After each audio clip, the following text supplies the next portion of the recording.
প্রথমত এইটা যে মান আছে এটাকে আমরা বলি একক। এই 8টা হলো কি, 8 হলো আমাদের একক, ঠিক আছে। আর দ্বিতীয় যে মানটা আসে এই যে 7, এটা হলো আমাদের দশক, এই মানটা হলো দশক। তারপরে যে মানটা পাই এই মানটা হলো আমাদের 2টা হলো আমাদের শতক। এরপরে যে মানটা আসলো এই মানটাকে আমরা বলতেছি শতকের পরে হলো আমাদের হাজার। আর তারপরে যে মানটা পাচ্ছি আমরা এটাকে বলতেছি আমরা অযুত। এখানে যে সংখ্যাটি রয়েছে এটা হলো একটা দশমিক সংখ্যা। কি সংখ্যা? দশমিক সংখ্যা। এর মানগুলো আমরা এখানে বের করি, জাস্ট 8 এর স্থানীয় মান, 8 এর স্থানীয় মান, স্থানীয় মান। এই 8 এর স্থানীয় মান মানে হবে আমাদের যে 8 গুণন 8 গুণন, তাই আমরা এখানে 10 এর উপর 0 দিব, সমান প্রথমটার জন্য 10 এর উপর 0 দিব। 10 এর উপর 0 দিলে হবে 1, 1 এর সাথে 8 গুণ করলে এটা হবে আমাদের 8। তাহলে 8 এর স্থানীয় মান হলো আমাদের কত? জাস্ট 8। যদি সক্রিয় মান বলতো, সক্রিয় মান মানে শুধু নিজস্ব মান, তাহলে এখানে নিজস্ব মান, এই প্রত্যেকটা মানে কিন্তু সক্রিয় মান, মানে নিজের মান কত, ঠিক আছে। তাহলে এটার সক্রিয় মান 8, এটার সক্রিয় মান 7, এটার সক্রিয় মান হলো আমাদের 2। আর পরবর্তীগুলো তো আমরা বুঝতে পারতেছি।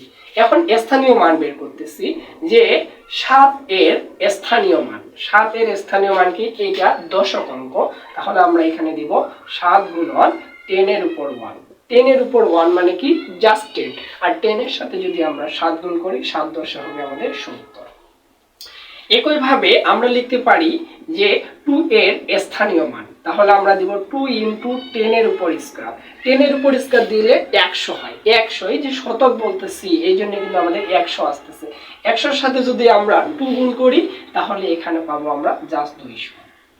একইভাবে আমরা যদি 3 এর স্থানীয় মান বের করতে চাই তাহলে 3 × 10 এর উপর কিউব। 10 এর উপর যদি কিউব দেই তাহলে হবে আমাদের 1000। এই যে হাজার বলতেছি না, হাজারটা কোথা থেকে আসতেছে? হাজারটা কিন্তু এই যে দশমিক পদ্ধতি ব্যবহার করতেছি, তার 10টা ডিজিট থেকে আমরা যে লিখি 0 1 2 3 4 5 6 7 8 9 10, 9 পর্যন্ত। এই যে আমাদের এই যে অঙ্কগুলো হলো 10টা ডিজিটের, এই জন্য আমরা এটাকে বলতেছি দশমিক পদ্ধতি। তাই আমরা এখানে এই যে এইভাবে মানটা ব্যবহার করতেছি, অঙ্কগুলো ব্যবহার করতেছি 10 ডিজিট অনুসারে, ঠিক আছে। তাহলে এখানে হবে হাজার, তাহলে আমরা মান পেয়ে যাব কয় হাজার? 3000। এটা হলো আমাদের অযুতের ঘর। তাহলে 5 এর স্থানীয় মান হবে আমাদের 5 × 10 এর উপর হবে আমাদের পাওয়ার 4।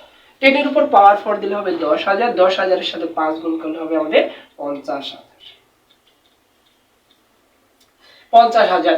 এখন সম্পূর্ণ এই দুটো মিলেই কিন্তু আমাদের হাজারে যুক্ত হয়ে যায়। কেন হাজারে যুক্ত হয়? কারণ এটা হাজার আর অযুত এই দুটো মিলেই কিন্তু আমাদের হাজারের ঘর। তাহলে আমরা বলতে পারি এই দুটো মিলে হবে আমাদের কত হাজার? 53000।